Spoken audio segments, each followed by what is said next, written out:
ଧୂଳି ହୋଇଯାଇଛି। সেই ଧୂଳିରେ ଗଢ଼ା ହୋଇଛି ଆଗାମୀ ଭବିଷ୍ୟତର ଗଢ଼ାଣି।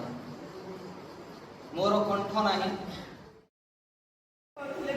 କେତେ ପ୍ରକାର ଜ୍ଞାନ ମୋ ଉପରେ ଲେଖି ପିଲାମାନଙ୍କୁ ଜ୍ଞାନ ପ୍ରଦାନ କରୁଥିଲେ, କିନ୍ତୁ ଆଜିକା ଡେଟ୍ରେ ପିଲାମାନେ ଅନେକ ମୋବାଇଲ, କମ୍ପ୍ୟୁଟର ଏବଂ ଲ୍ୟାପଟପକୁ ନେଇକି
କେତେ ପିଲାଙ୍କର ସ୍ୱପ୍ନ ମୋ ଦେହରେ ଲେଖା ହେଇଛି, କିନ୍ତୁ ହେଲେ ମୁଁ ଆଜି କାନ୍ଦୁଛି।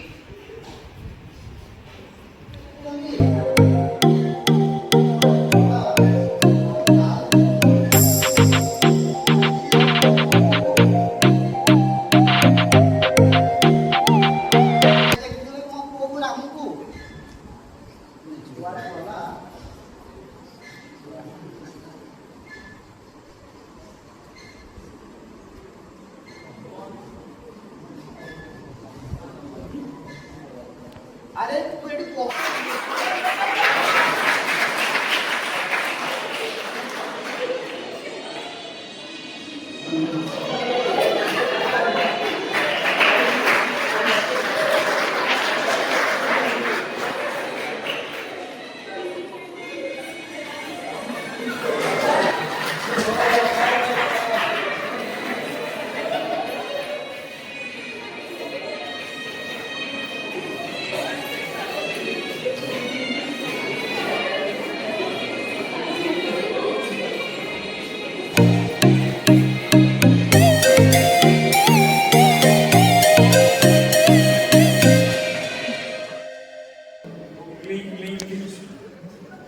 जिस लड़की के बारे में जानते चाहते हैं, 600 साल पहले तू इस मेरगढ़ का सेनापति था, उसी तरह ये लड़की एक भी था, और तुम्हारी तरह एक और भी था, जो आने में आसमान में बिजली चमकता है।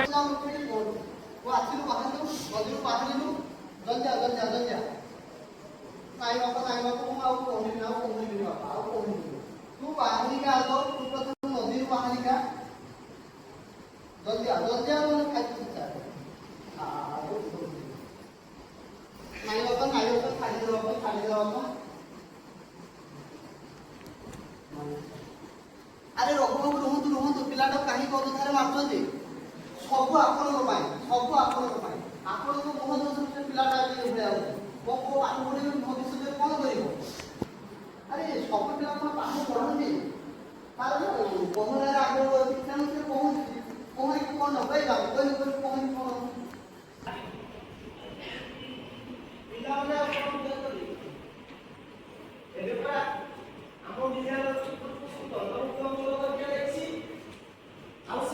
नैतिक शिक्षा नहीं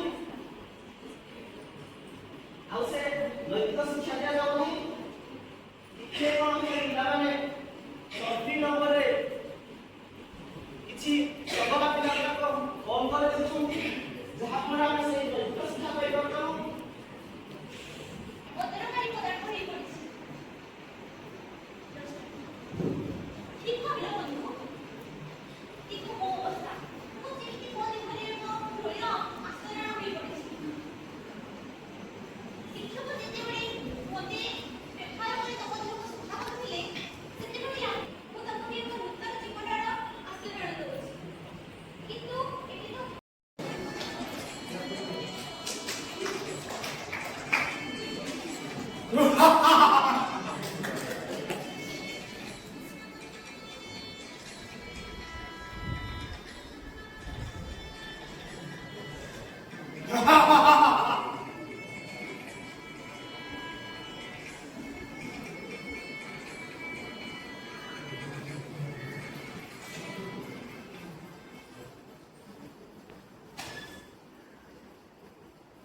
ହେଲେ ମୁଁ ଆଜି ପଚାରୁଛି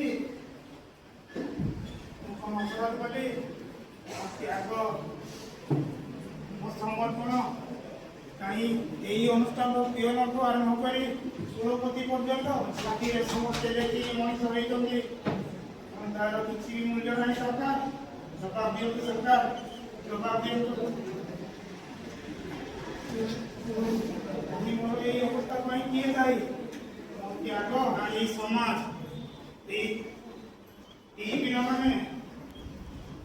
ଏହି ପିଲାମାନେ ସରକାର ଯିଏ ଚିକଣ ଚାବଣ ଭିଡ଼ିଓ ଦେଖି ଫଟୋ ଦେଖି ସ୍ମାର୍ଟ